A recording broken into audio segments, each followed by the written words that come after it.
You are listening to the Mark Lesko Podcast, a podcast by diehard fans for fans. Mark covers all things Penn State football and the Pittsburgh Steelers, as well as anything related to the sports and fitness world. Tune in weekly to listen to a couple of dedicated fans talk about these topics without filters. Thank you for listening to the Mark Lesko Podcast.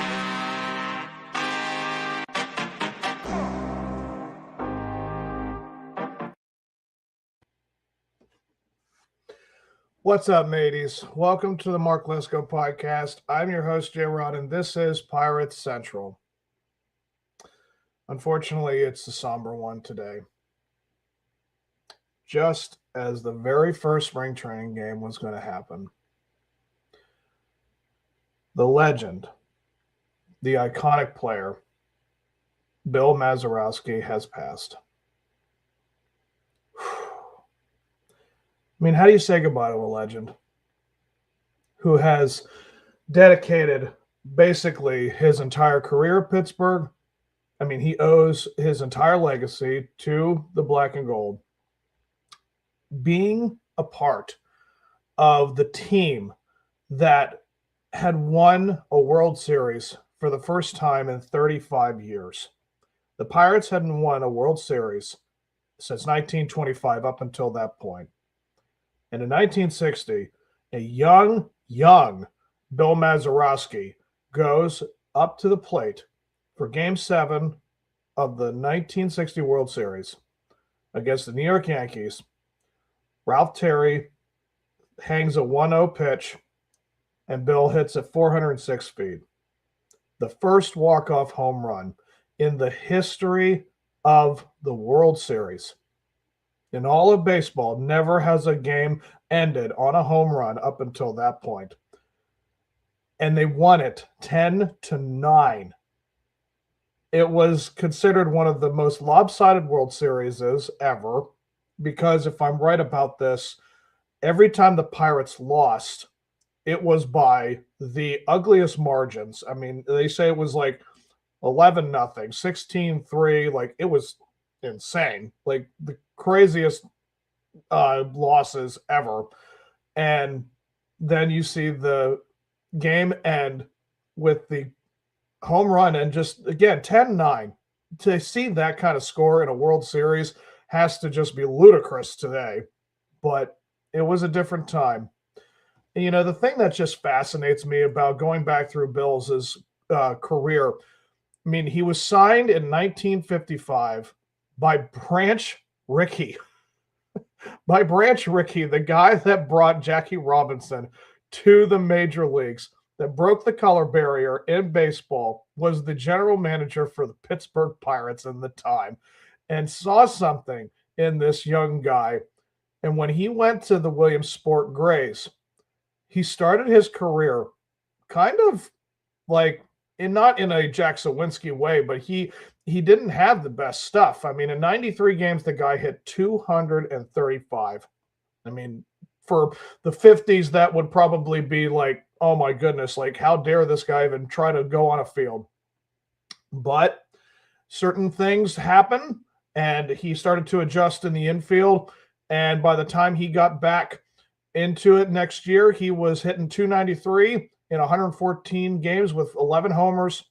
And then he was promoted to the majors in 1956. That is the year before my parents were born, against the New York Giants at the Polo Grounds.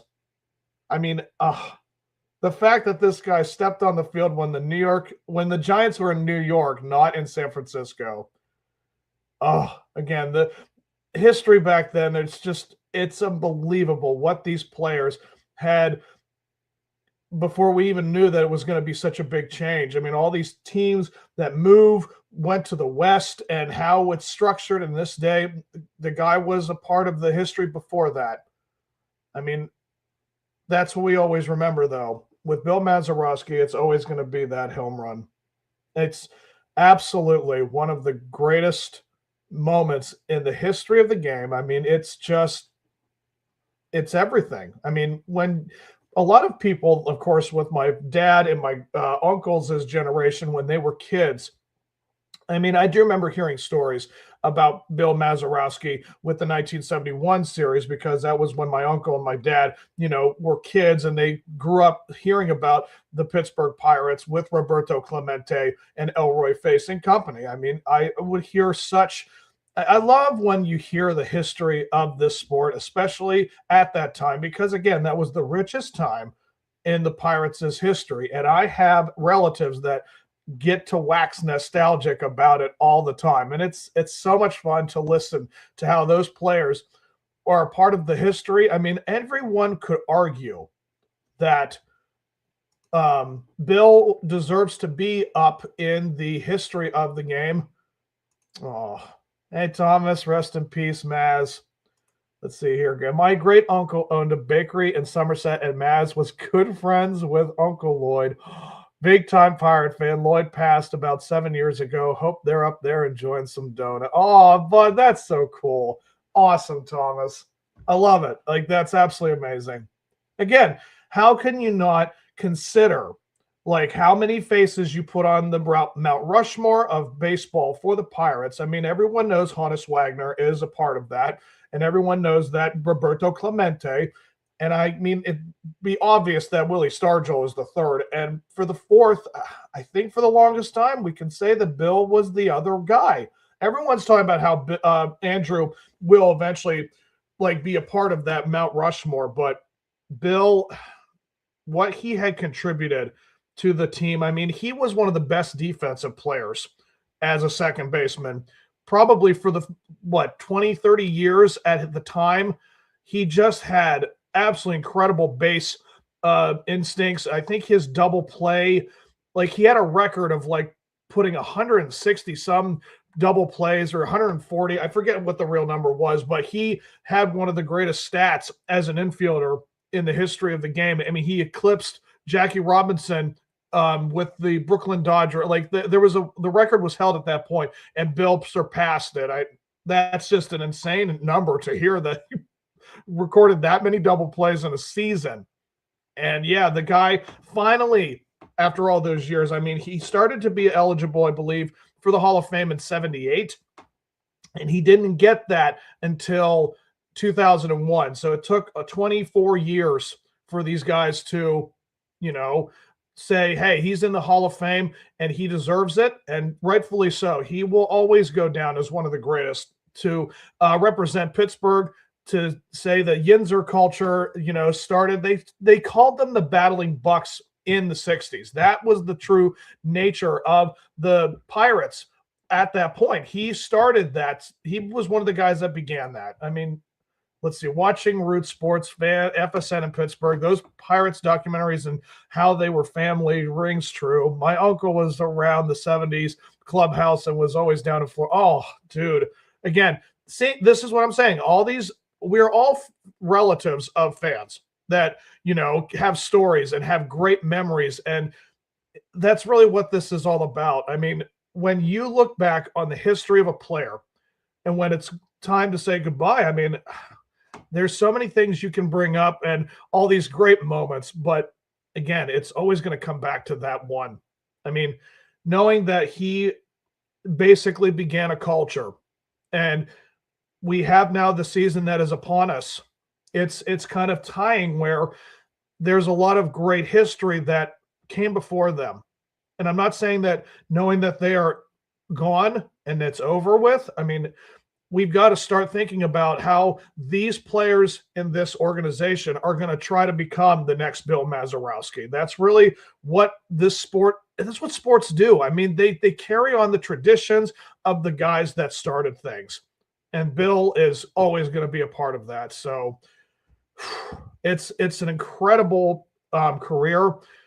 I mean, again, I know that my uncle and my dad, they're probably just being like, wow, now that these guys are a part of this. And I did not do one for Elroy Face. I do apologize for not being a part of that too. But, hearing these legends, knowing that Elroy was 97 when he passed and Bill's 89. Like, that's an entire lifetime. That is what my grandparents were, at the time. Like, people say you try your darndest to always remember the greats, and I appreciate everything that they had given.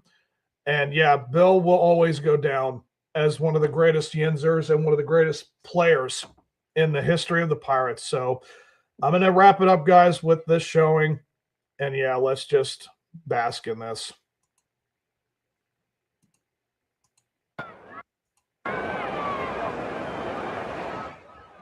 There's a drive at the deep left field. Look out now.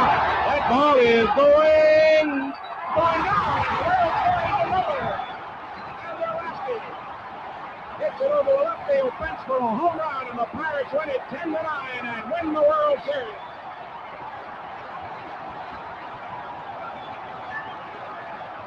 And the fans go on.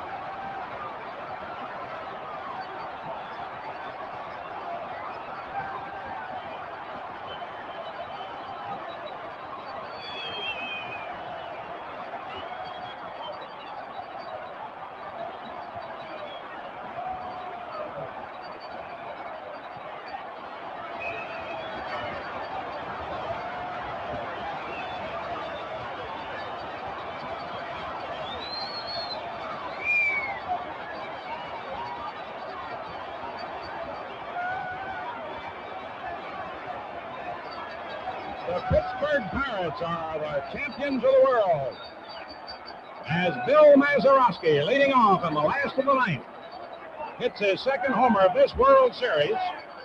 And in a final game that was dominated by homers, Hal Smith's 3-run explosion in the 8th, Mazeroski in the 9th, Rocky Nelson in the 1st, Scarrett in the 5th, and a 3-run homer by Berra in the 6th.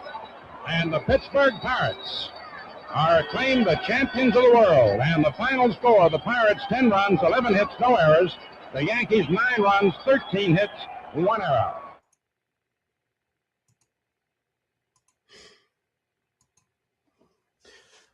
A life well lived, a legacy made, a community inspired. Yeah. Number 9 will retire, has retired, and he has now retired to the great a ball field in the sky. So thank you so much, Bill, for all you had done. And I can only hope that there is going to come a generation of players to continue the legacy that is this game. And yeah, this was an amazing guy. So rest in peace, Mr. Mazeroski. Thank you for everything you did. So I will sign off, guys. Hope you guys enjoy it. You guys enjoy yourselves and have yourselves a good one. And hey, let's go Bucks.